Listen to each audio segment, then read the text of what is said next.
Infertility affects millions of people worldwide. That's why some are looking to science for reproductive options. We sit down with Dr. Carolina Sueldo, board-certified specialist of reproductive endocrinology and fertility at Clovis Community, to talk about the importance of having a reproductive plan and learn more about egg freezing and aging ovaries. When you talk about egg freezing, you're really talking about it as an insurance policy. So it's something that you hope to never need, but you want to have just in case. Women are born with all the eggs they will have in their lifetime and lose those eggs every month with age. After age 35, we begin to see a very real decline in the number of eggs that we're working with and the quality of the eggs that we're working with. Egg freezing is one way to combat the ovarian aging process. The concept is that in the ovary, there is a pool of recruits, if you will.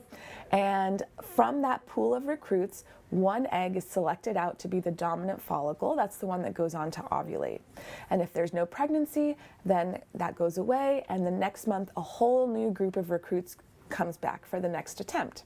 The idea behind egg freezing is not to use up your eggs faster, but rather to recruit or to stimulate those eggs that we otherwise would have lost during that month or during that menstrual cycle. Egg retrieval is non-invasive and usually done before age 35 when a woman's eggs are younger and more likely to produce a healthy baby. Is we stimulate the ovaries to recruit those eggs. So we give extra hormone of what your body makes normally to generate that growth. So instead of producing one egg for that month, hopefully you're producing many. And then at the end, we do the procedure for egg extraction, which we call egg retrieval or oocyte aspiration. So at the time of egg retrieval, that's done transvaginally. We aspirate or we take out as many eggs as we can.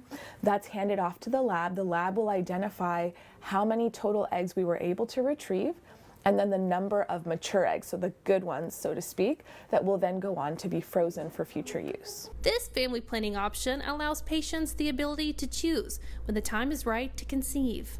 So those eggs would have to be unfrozen, they would have to be fertilized with a sperm source, whether that's a partner or donor.